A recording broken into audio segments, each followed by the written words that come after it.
good afternoon, and good morning, depending on your time zone. Thanks for joining us at today's iMOVE ITS Australia joint webinar on the latest developments in transport cybersecurity in Australia and Europe. I'm Ian Christensen, Managing Director of iMOVE and your host for today. So being host, I've got some housekeeping to start with, and I'd ask you in the audience to put your microphones on mute for the duration of the webinar. And if you don't, my colleague Jackie King has the mute button in her hand and she will probably mute you in any case. As we go through, I'd ask you to please use the Q&A function, which is accessible through the button on the bottom of your screen for your questions, rather than using the chat box, because we get confused if there's too many things coming through. So use the Q&A button, please, and thank you to those of you who have already submitted some questions. We'll endeavour to answer them during the course of the webinar. The webinar will be recorded and it will be made available on both the iMOVE and the ITS Australia websites after the event. So to start today's proceedings, I'd first like to introduce Susan Harris. As many of you already know, Susan is the CEO of ITS Australia and a long-standing champion for the establishment of cooperative ITS in Australia. Susan will give us a brief introduction to today's cybersecurity topic. Over to you, Susan. Thanks very much, Ian. Well, thanks for that warm welcome. I'm really delighted this afternoon to be here with iMOVE, bringing together the fantastic group of panellists to talk about cyber resilience and cybersecurity for our industry. It wasn't so long ago that this topic was seen as a bit of a taboo topic and wasn't so openly discussed within our industry. Perhaps it's understandable that there was a reluctance to talk about potential vulnerabilities in the connected and automated vehicle space when this technology is intended to be life-saving. But these are challenges that we're well placed to overcome, and we're continuing to resolve thanks to the clever people in our industry that are working on tackling these challenges. So today we're going to get an update on cybersecurity achievements internationally, the work that's being done over in Europe in particular, and the local implications and the great work that's happening locally in that space as well. I'm looking forward to hearing today from three of ITS Australia's members, Q-Free Australia, iMOVE Australia, and the Queensland Department of Transport and Main Roads. So I'd like to thank you all for making yourselves available and look forward to hearing from you on this really important topic. Back to you, Ian. Thank you. Thanks, Susan. So it's my great pleasure today to welcome two cybersecurity experts from Europe, Knut Evensen and Ole Martin Lischer. So I'm going to tell you a little bit about them, and then they're going to present on the European situation in sequence. So Knut and Ole Martin are both based in Norway. Knut is Chief Technologist at Q-Free, and he has also played a leading role over many years in the international standardization of telemetry and ITS protocols. In addition to his work at Q-Free, he's also an advisor to the public sector on transport cybersecurity and transport regulatory matters. He has a master's degree in telematics from the Norwegian University of Science and Technology and has visited Australia numerous times. I'm sure he'll be well known to many of you in the audience. Ole Martin also has a master's degree from the Norwegian University of Science and Technology, but Ole's degree is in physics. He's been working on cooperative ITS at Q-Free since 2009 as a project manager for European and national research projects. His main interests are in communications, positioning technologies, and in cybersecurity. Knut is going to share some recent developments in cybersecurity in Europe, and then Ole will describe how it now works in practice. So Knut, over to you. Go off mute. Okay, thank you, Ian. Excellent. So let me first try to get the screen working, and then, okay. It's a bit early here still, so hang with me until I get this going. There we go. And one more button to click. Yeah, there we go. Good afternoon to all of you. And I am really sorry to be unable to be with you in person down in Australia, because Australia is probably #1 favorite go-to place for me when traveling. So would really have loved to be there. I'll just use a few minutes to introduce you to some of the more recent happenings around Europe. First, one of the questions I do get is, so what's happening with CITS? Is it dead? Well, what is really happening? So I'm very pleased to say that CITS is actually increasing. It's getting deployed. Things are growing around here. There are many large national pilots being set up, and these pilots are being connected in corridors, and it is actually evolving. That is to a great extent helped by some commercial actors like Volkswagen, who all recent vehicle types like the new Golf and the new electric cars from Volkswagen, they are all equipped with CITS from factory, and so a lot of vehicles are getting deployed.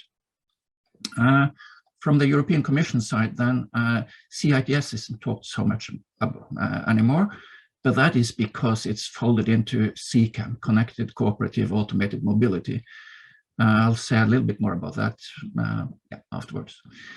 There are also many interest organizations covering CITS, the CITS Deployment Group, that you can see all the members on the very right hand of this slide. And then we have the two existing long-term organization, Car to Car, looking at this from the car maker side, and C-Roads, which is more the road authorities. And I think it covers all road authorities of Europe, many cities, etc. So I think it's fair to use Mark Twain's relatively old saying here, that the reports of my death are greatly exaggerated. Things are actually moving quite okay. Yes, the European Commission is one of the essential actors in this. Cybersecurity is an essential component of future mobility, as Susan just said. And further than that, it's quite clear. Public sector needs to be in there, and it needs to take a controlling role, because of there are many reasons that we cannot go into here, but it's an established truth, at least around Europe. US might have a slightly different view because of how their public versus commercial sector works, but around Europe it's an established truth. Therefore, DG that many of you know, part of the European Commission, is in charge. One of the things that we have seen is that CITS made a really good start on cybersecurity. But once we went into CCAM, then that initiative showed us that there are many other challenges we need to solve regarding cybersecurity. Things like end-to-end security, that from originator to end user, you have to keep track, and not only over the air interface to vehicles. We need to cover the entire chain. We need to cover it in both directions, because currently it's only from, it's a broadcast mode from one direction, and we need to do it both. And we need to be able to use the full spectrum of security tools, encryption and all the rest, because it's not fully covered in the current one. Therefore, we realized that the current standards were not enough. We do need some further tools in our tool kit to do all of this. And I'm happy to say that the last 2 or 3 years, Sen and I have been very active to develop what we need extra. My last slide, I want to keep as much time as possible for my colleague Ola Martin. This is what is really new. ISO 21177, which is a new cybersecurity paradigm. And you can see on the right hand, the front page of this new standard. and it's in bureaucratic, technocratic terms, but I'll try to explain what's in there. First of all, this standard was developed under a mandate, meaning that the European Commission said that this is something we will need for our regulatory purposes. So it has a bearing for the European political side. It also, very luckily, received quite strong support from US DOT, so it's also very well supported by the US and federal side. Technically, it's based on exactly the same roots as CITS cybersecurity setup. It was jointly developed by the European side, SAN, and the international standards, ISO TC204. And currently, it is now by mandate said that all ITS services should use this standard as the cybersecurity tool, unless they have something better to offer, a better alternative. So we expect this to take on a very prominent role in ITS going forward. So what does it do? Well, it is directly interoperable with the current CITS PKI, meaning Stuart will see that it fits right in with what it's already doing, and it's plug and play from all angles that you can think of. It's also interoperable with the latest web security tools. So when you get the padlock on your screen, you can actually lock that into the CITS security setup already now. It has the full set of confidentiality, integrity, and authenticity functions, meaning that you know that everything is secure. When you do this, you can encrypt and do all the stuff you couldn't do so far. But most importantly, it's designed to work end-to-end. One example that we are working quite actively on now is MITRE, Management of Electronic Traffic Regulations. And there we saw that we do need to protect this information, this regulatory information, all the way from the regulator, from the political system into the automated vehicle. So we do need to keep the entire chain intact through and through. So that's more or less what I wanted to start with, and I would like to hand over to my colleague Ola Martin. I'll try to stop sharing so he can take over.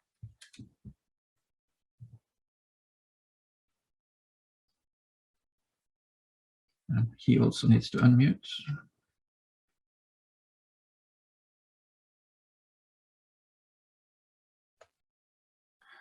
Thank you, Knut. Knut had only a few slides, but I have a few more, so.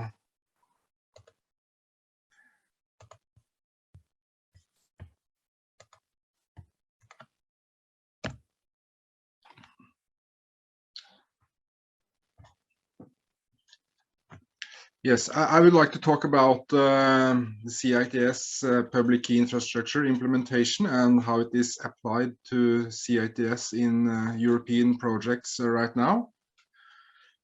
I will talk about the European CITS trust model and what is offered by JRC, as Knut mentioned. I will go through an example of how this is applied in practice and go through a few case studies. I don't think we will go through all of the slides, but we will start. And also note that this applies to the European security policy. The US security policy is quite different in some respects, although it's basically based on the same set of standards.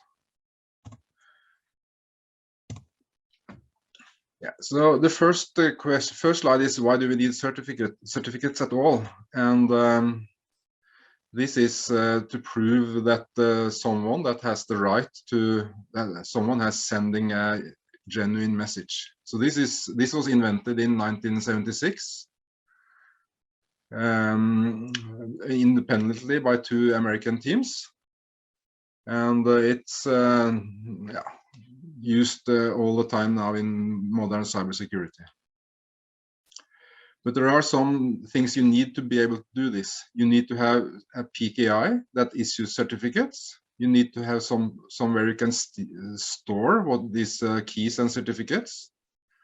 And the receiver must be able to verify the certificate. So these two guys needs a common trust anchor. So they need somewhere they can look up that the certs are genuine. This seems very simple, but it's much more difficult than you think. So what happens if you don't use certificates? Last year there was a trial with autonomous buses in Oslo, and these were connected to traffic lights with CITS technology, and we were tasked by the road administration to try to hack this bus.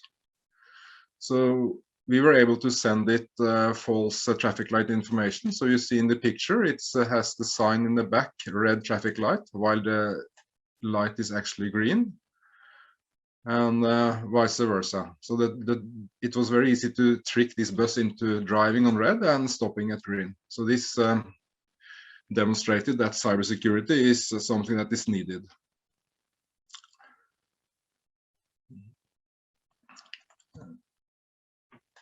We go to look at the European trust model. The JRC issued a big document some time ago, a couple of years ago, with a European CITS security trust model.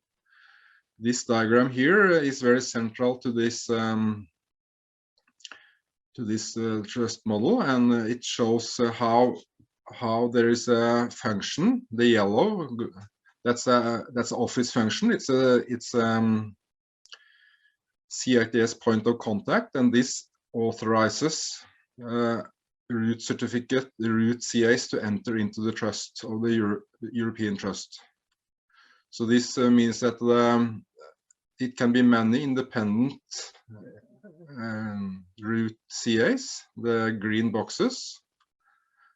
And in addition to that, the JRC also offers a European common root CA that you can use on the left. So to be able to enroll, to be able to enter into the European trust model, you need to set up a PKI, like in the gray box to the right, and then you need to get registered and accepted by the trust list manager. Today there is many companies and many projects that is already done this in Europe. We will come a little bit back to that.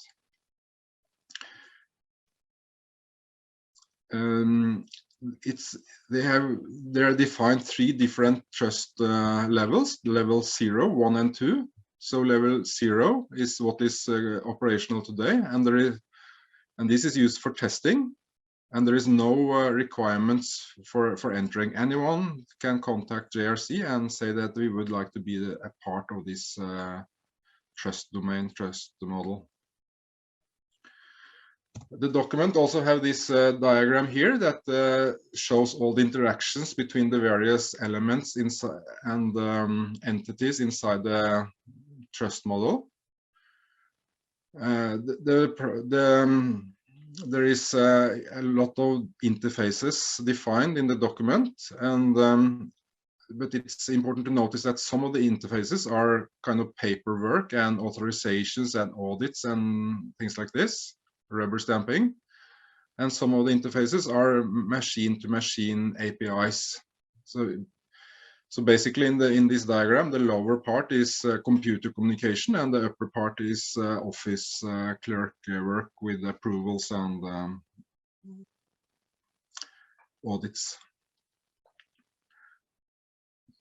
And each interface with a number on it is described in detail in the document, and some of them are referring to international standards from ETSI and CEN and ISO, and some of them are processes described in the document itself.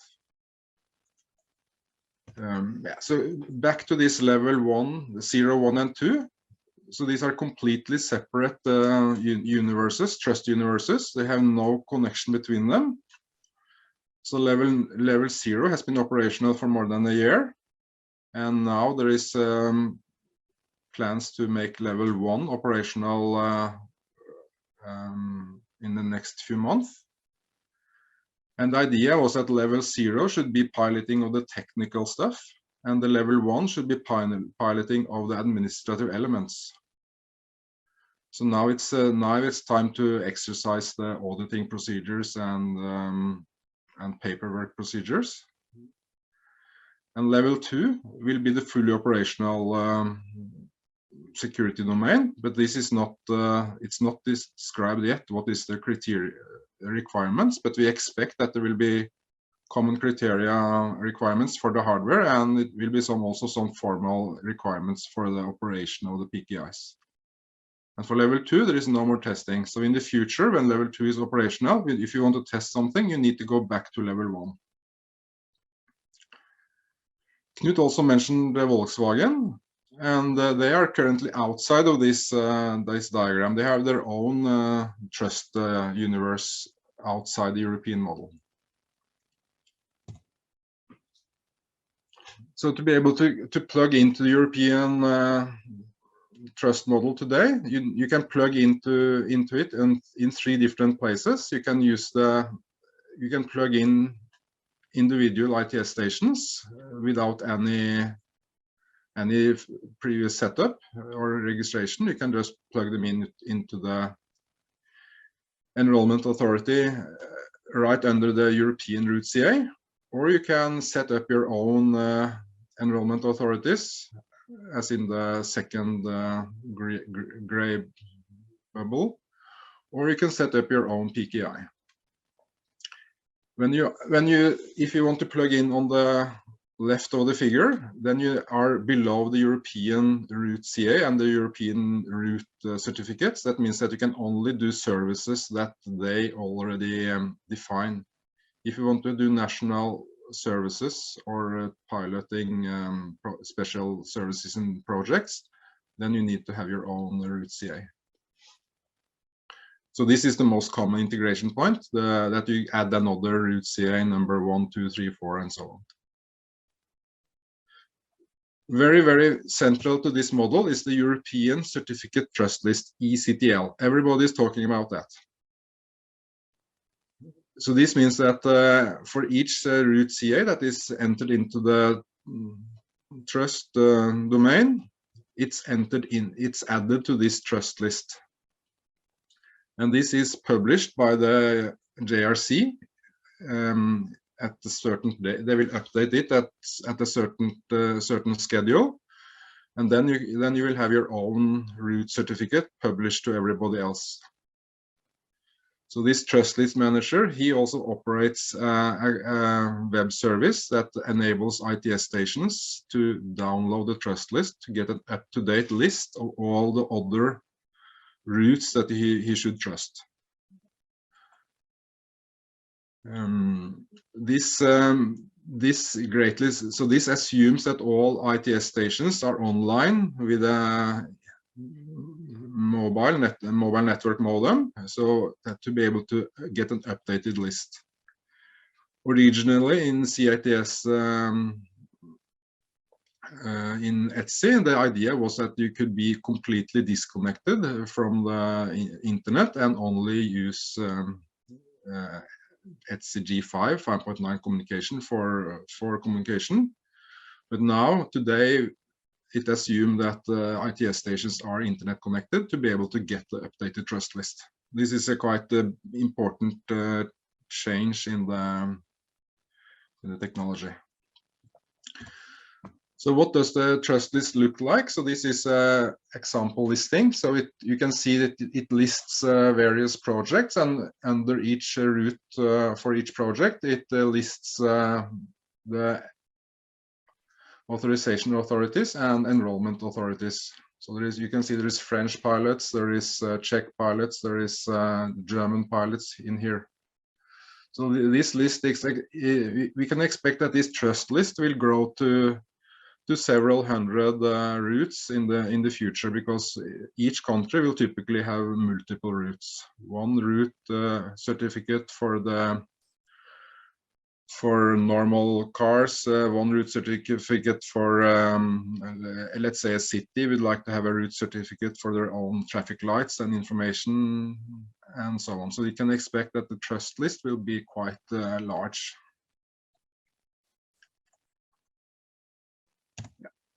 I also included something about the signing and verification procedure. So the basic thing that is that an ITS station would like to sign and send the message, a CAM message or a SPAT map message for a traffic signal controller and VMS signs and things like this. So there is always a 3-level. So in the European trust model, there is a 3-level certificate. 3 levels of certificates. You have the root certificate, you have the intermediate AA certificate, and you have the AT certificate that is used for actual signing of the messages. So that means that everything that include all the rights that you have in the bottom certificate as AT certificate must also be included in the upper certificate. So if you want a vehicle to be able to have the role of an ambulance, an emergency vehicle, this role must also be allowed in the AA certificate and also in the route certificate. So this is why you would like to have a separate route for traffic lights and for vehicles, because you don't want the traffic light to have the role for the ambulance or vice versa.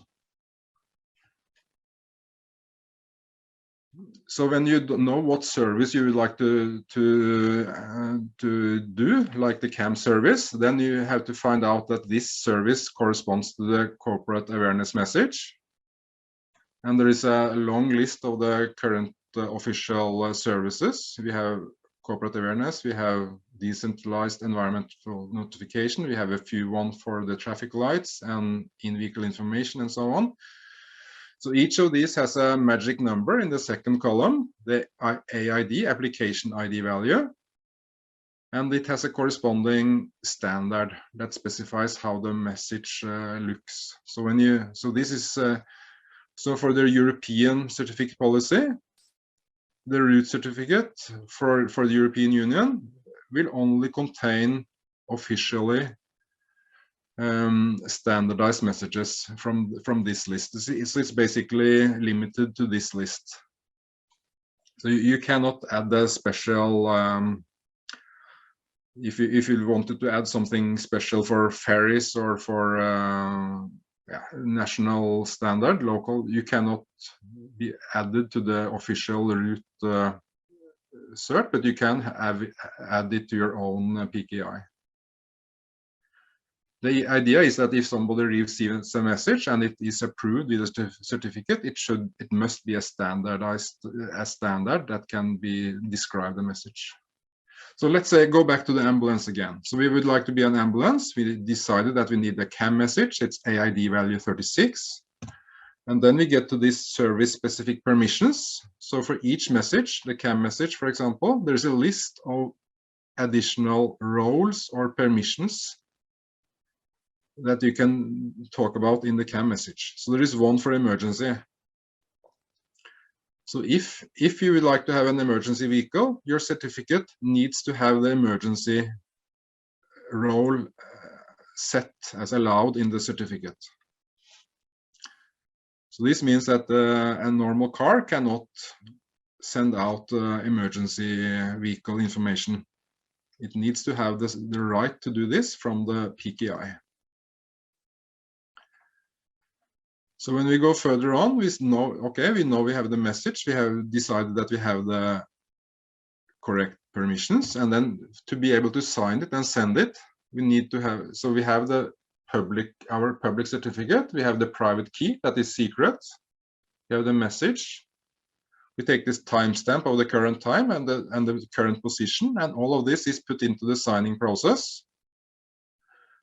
And to make this really secure, this should be all going on. The blue process should be going on inside a secure element to be able to make it very difficult to hack it or to extract the private keys and use them for a different purpose.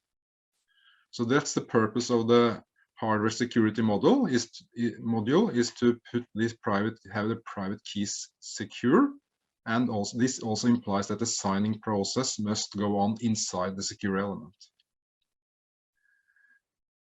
So so after this process is done, this process is kind of simple. It's some basic steps, and there is no actual checking. It's just a process that is running, and we can now send the message. The receiver will need to decode the message and verify the signature, and it will need to examine the message to see there is a correspondence between the AID and the service specific permissions. If this message said I'm an emergency vehicle, it must need to check that the corresponding SSP bit is set. And now we're getting to the tricky part: verify the signature, because we now need to have the root of the PKI that issued the certificate to the sender. So when a car meets another car on the road, it needs to have preloaded the root certificates that it is supposed to meet. And this is where the European certificate trust list comes into play, because now we have a long list of all the root certificates in Europe. So there is several options that it could happen, but now option A, download this over web services, is the normal thing. For the Volkswagen case, this is for the Volkswagen Golf. This is installed manually at the factory production.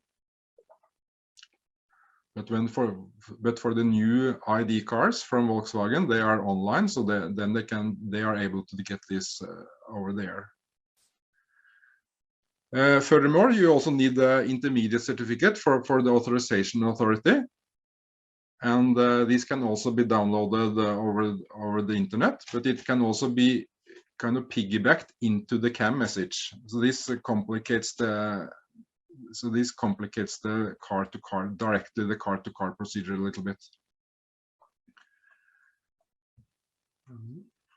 So the receiver needs to get the message, unpack it, decapsulate in technical terms, and it needs to get all these elements that went into the signing to separate them and verify each of them. Each of them must be verified separately. You need to figure out that the sending time, for example, this sending time should be, let's say, 1 second ago at maximum, so it should not be possible to take a message from last year and use it one more time. The certificate validation process, we will not go through this in detail, but that's a very, very complex process, and this has many steps, and you need to do it in both forward and reverse order to check that each of the certificates up the chain is valid, and then you need to go back again to see that you have the right permissions. This is very, very complicated and needs much more information elements. So the short message is that signing is straightforward, but verification is quite complex. And I also mentioned this piggybacking. So that means that the CAM message is very special, and it plays a very, very special role in the message in the security system. And this is a little bit unknown. So it's very important that all ITS stations send out CAM messages, because it's a part of the security procedure, even if the CAM content itself is not so important. I will skip to the Volkswagen Golf slides. I think time is running out. So Volkswagen Golf, they announced 2 years ago that they are now into the new area of network driving. And we will go back to this diagram here to see that the Volkswagen Golf is in a parallel universe. It's not connected to the trust model at the moment. So what certificates does the Volkswagen vehicle trust? They trust other Volkswagen vehicles. They trust the Golf vehicles and the ID family because they have the same route. They also trust Australian and German infrastructure. So this means that there is 3 route certificates that are manually installed into the CITS station in the Volkswagen cars at factory build. So we can see what the certificates of this Volkswagen Golf, because they are the route certificates. You can get that by making an email to Volkswagen. And then we can see what services they provide. So we can see that this provides service 36 and 37, which is the CAM and the DEM. We can also deep dive into this and see that what DEM message service specific permissions it has the Volkswagen can send, and it can send traffic condition, adverse weather, visibility, rain, dangerous end of queue, stationary vehicle, collision risk, and other dangerous situations. So naturally, it will not send out things like emergency vehicle. It will not send out wrong way driving. It cannot do that because it doesn't have the right. Even if the computer can assume wrong way driving, it will not send that message. Norway is outside the European Union, so when you buy a Golf in Norway, this is not enabled because of a legal misunderstanding of the spectrum rights. But in all of Europe, this is enabled, and we have an office in Warsaw in Poland. And from there, we can see out through the window Golfs passing by. So we can see here on the next slide that this is a CAM message from a Volkswagen commercial Volkswagen vehicle, and we can see that the size of the vehicle, and we can see that the brake pedal was pressed and things like that. So this is operational since more than a year now. We can also see that the Volkswagen Golf is doing this identity change procedure. So for one vehicle passing by, we could see that it used 2 different certificates. So there was a switch of the certificate, and we can also see the CAM messages while the car is moving along the road. So you can see, so the Volkswagen Golf was at each of these dots, but at the arrow it changed the certificate and it changed the ID number.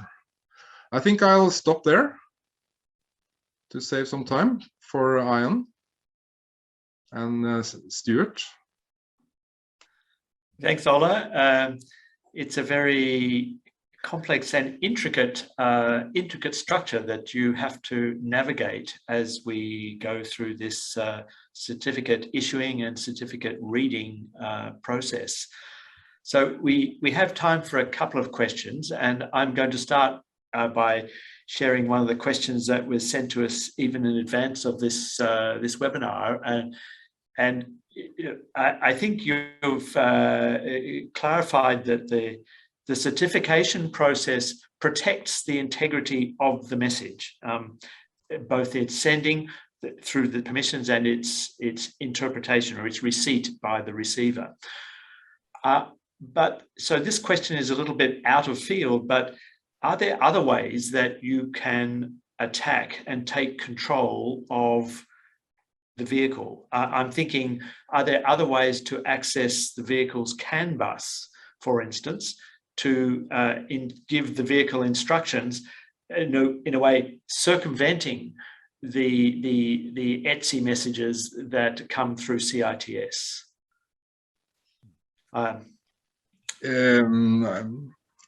Yeah, so the security design in the CITS and in the messages should be looks solid, but of course, if there are software bugs that you can have other entrances, backdoors into the system. We have seen example of people hacking cars, going through the tire pressure system. We have seen people going through into the car through the Bluetooth while headset,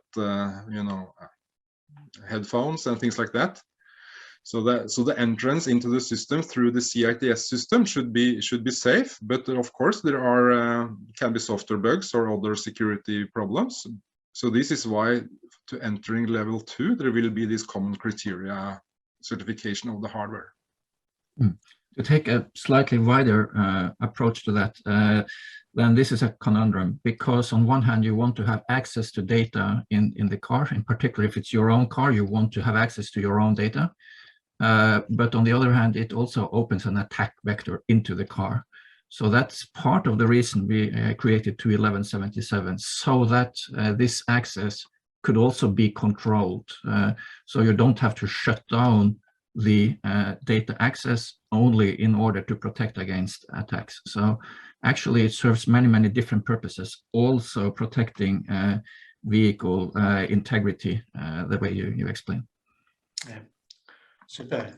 Thanks to both of you. Are there any other questions from the audience to Knut and Ole Martin on this European experience?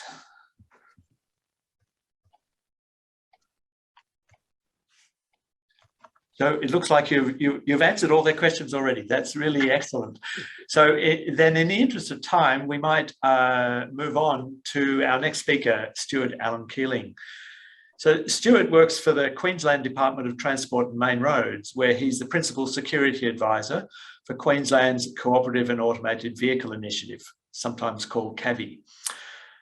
This role includes investigating the technical, governance and administrative implications of a vehicle to everything security system. So the sort of system that Ole Martin and Knut have just been sharing with us, and for government and the private industry. Stuart has over 25 years of commercial experience in IT and has specialised in information security for the last 17 of those. The important thing for today is that Stuart led the iMOVE TMR project to develop a security credential management system for connected vehicles in Australia. And that project is coming to its conclusion at this time. And so it's very fortunate that we've been able to get Stuart to share with us some of the outputs of that project. So Stuart, over to you. Thanks, Ian. Okay, let's see if I can share my screen. Not that one, that one.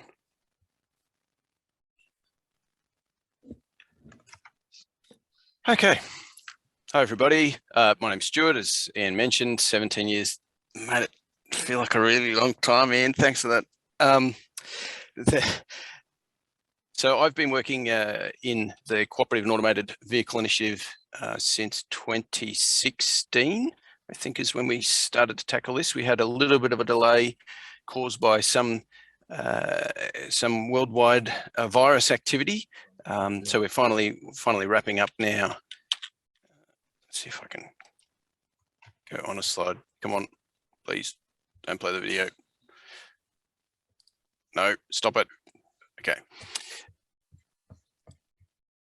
So transport and main roads.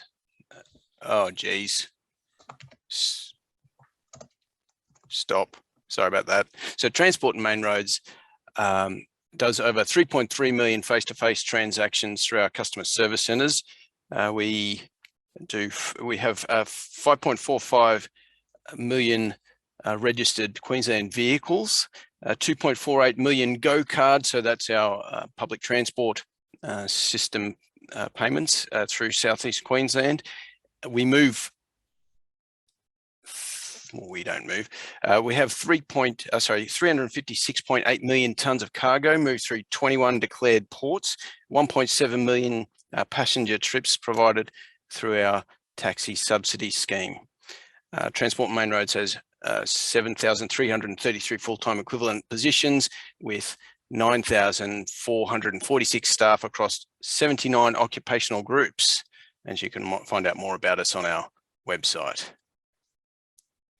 That's the dog video. So as I mentioned, we work for CAVI here, so the Cooperative and Automated Vehicle Initiative. Underneath that, there was a Ipswich connected vehicle pilot, which ran over 300 square kilometres over the space of 1 year. We had 29 CITS equipped traffic lights, 355 public, private participants using some vehicles, or their own vehicles, which we retrofitted for them. We had 6 use cases. So a use case in CITS language you could think of as an application. So 4 of them were cloud-based and 2 of them were intersection-based. We followed the European standards, and we're pretty sure that because we did it so early, we were one of the first, if not the first, cellular-capable security credential management systems. In that little diagram you've got there, you can see that we're using what they call ITSG5, or the short-range radio communications, to talk vehicle to vehicles and vehicles to infrastructure. It's got a range of about 300 meters or so, sometimes longer, sometimes shorter. It depends on what's going on in the environment. But we used 3G, 4G communications to collect research information from those vehicles, and in the case of this talk, to download and top up our security certificates that Ola mentioned just earlier. So that process is occurring automatically. So the European Telecommunications Standards Institute's standards are designed to support privacy legislation. They have a much much more stringent set of privacy requirements than we do here in Australia. So we're encouraged by that with regards to privacy, the support of privacy by these standards. The product itself that we used for the SCMS was purchased through a multi-jurisdictional security procurement panel across an international market. There were no local suppliers, unfortunately. A number of states were involved in the purchase of that SCMS, the selection of it, and with a fairly wide range of disciplines and skills that were required to go through that procurement process. As I mentioned, the system is cellular capable. In theory, it's capable of scaling countrywide, so not just the Queensland Ipswich pilot, but in theory, because it's based on some of the technologies that the US are using with their, they have quite a large CITS rollout. It should be capable of scaling to that scale. So earlier we heard Ola mention about the SSPs and the security specific or the service specific permissions. So, ambulances are the only ones that can request a green light, etc. During our pilot, we originally restricted it to just the functions that the pilot needed to carry out the use cases that we were looking at in the pilot, but we decided to expand it probably about a quarter of the way in, just before we went live, so that if there was a requirement, if someone did want to do further pilots with the system, or there was some sort of need to scale it out to a wider audience, that we were able to support any future use cases that might come up, or any likely future use cases. We did have some challenges. So when we started, this concept of sending or updating security certificates over the air wasn't really very well founded. In fact, it was just a draft standard when we started. So we pushed that to its limits, is a nice way to say it, and thankfully we are compliant with not the very latest versions of the standards, because they've only just been released in October, but certainly a late version of the standard. We had multiple changes of the standard through the pilot. We handled that through software updates to the vehicles and roadside stations and our central station. Oh, I forgot to mention that there's different roles in a CITS. We'll cover that later. There was fairly late support of the stations with regards to, Ola Martin mentioned the hardware security module briefly and how critical that is for the security of the system. Well, as it turns out, it's not just critical for security, but performance. If you try and do all of those signing operations and the verification operations that Ola mentioned in software, you need a fairly beefy processor to do that. So it was really good to get that hardware support, even though it came a little late. We had to perform our own little, what would you call a plug fest? So the Europeans do what they call a plug fest, where they get a whole bunch of providers, CITS providers together, and they see if their vehicles and stations can work with each other and understand each other. We had to do that ourselves, not because of the fact that they hadn't done it over in Europe, but just because the SCMS, because we were trying to do it over cellular, was so new at the time. So that was really beneficial for all of the participants in the pilot at that stage, being CITS vendors. And we did notice that well, it's no surprise, is that if you're going to update your certificates and you require some processing to occur when you do those updates, it's going to occur when you turn your car on, so when you go to work and when you come home. So we had these peak loads that we were having to deal with. The route authority that Ola mentioned before for the Australian SCMS is certified under WebTrust. So WebTrust is a e-commerce PKI standards. It's probably one of the very few standards that exists with regards to security of a PKI type system. So that's the one that we're certified against. We have two. We saw earlier that there's a tiered system in Europe. We have a similar tiered system, but we chose to only implement 2 tiers, so a production environment and a development environment, of which people are welcome to submit some sort of request to us. We haven't quite worked out how that will be, but certainly we're capable of supporting pilots and moving forwards potentially some sort of production system. Obviously, the security requirements, as both Knut and Ola have referenced, are stricter the closer you get to a production environment. So we also mentioned, Ola mentioned very briefly that it hasn't, and we answered it as part of the Q&A, we haven't really worked out the entire security suite that would go with a CITS standard. So yes, the SCMS is excellent at protecting message communication, fantastic at it. Can you break into a car from other means at the moment? Maybe. That completely depends on the vehicle manufacturer or the CITS station provider. So what they're doing over in Europe through at least the car-to-car consortium that we saw there before is they're developing these common criteria protection profiles for vehicles and roadside stations, which is an existing security framework actually.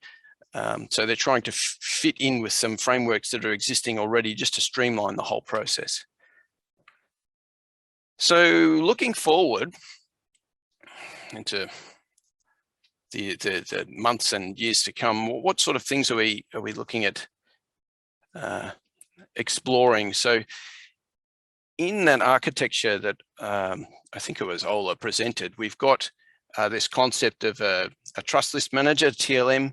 So above the trust list manager sits a policy authority, and they dictate to the trust list manager who can and can't join, which SCMSs can and which SCMSs shouldn't be able to join the system, which vehicle providers, etc. So they make a lot of decisions, the policy authority, what sort of security requirements that you would need to be able to join the various tiers that exist. We're looking at some new use cases and how they might work. There's some ongoing research into what they call misbehavior detection. So in cybersecurity land, misbehavior would be called intrusion detection and prevention. So that hasn't been quite sorted out yet.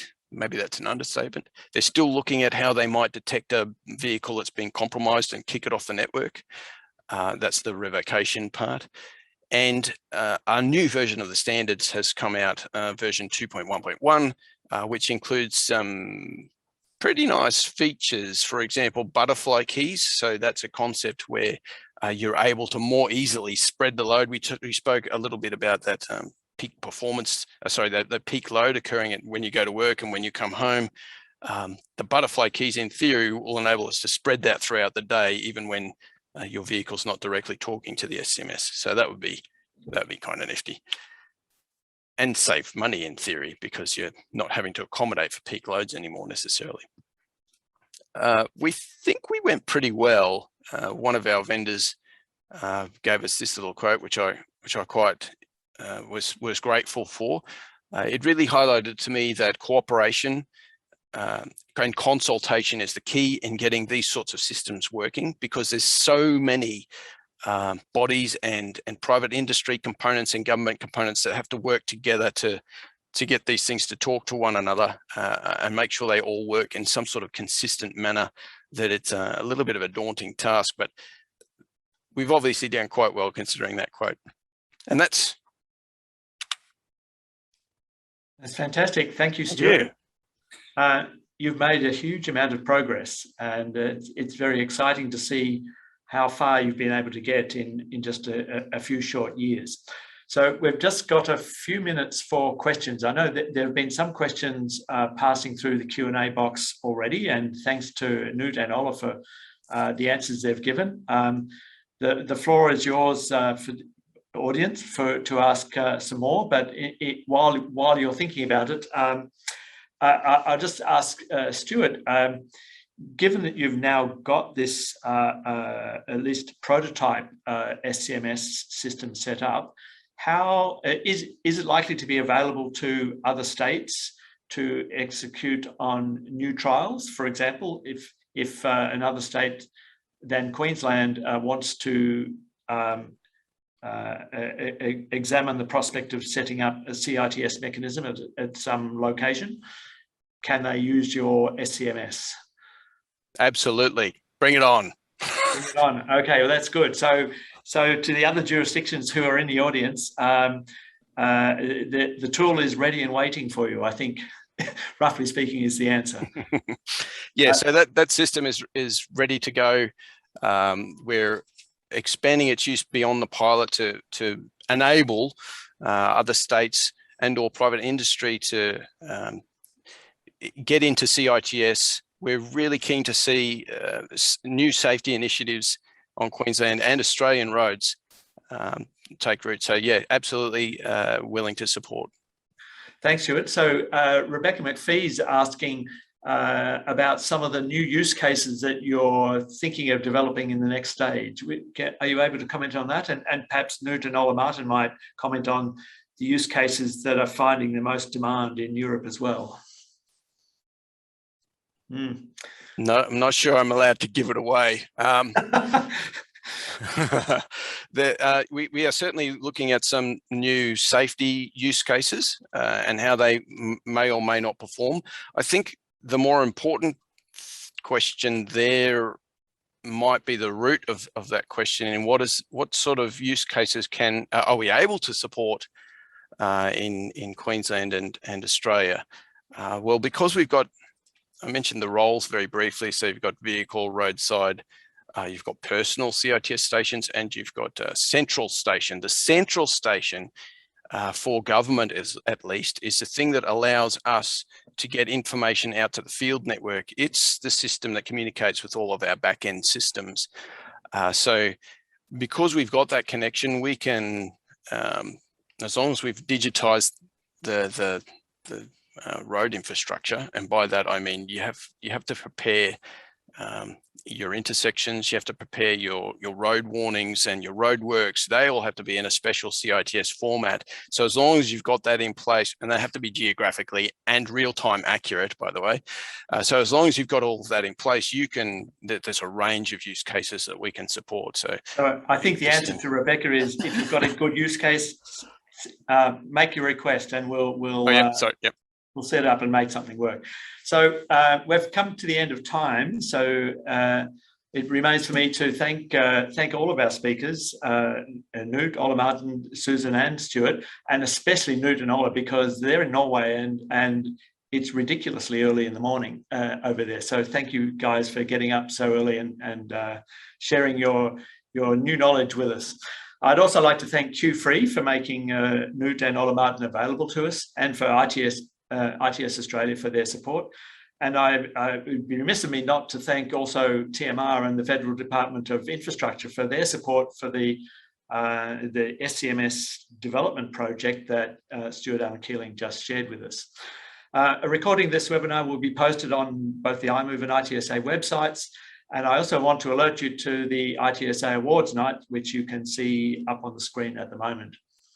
I invite you all the audience, to connect with iMOVE and ITSA if you want to know more, either about cybersecurity and the SCMS model project, or the awards night. And it just remains for me to thank you, the audience, for your interest and attention. We really appreciate the time that you've taken to engage with us today. So to the audience in Australia, have a good afternoon, and to Knut and Ola in Norway, I wish you good frukost and a great day. Thank you very much.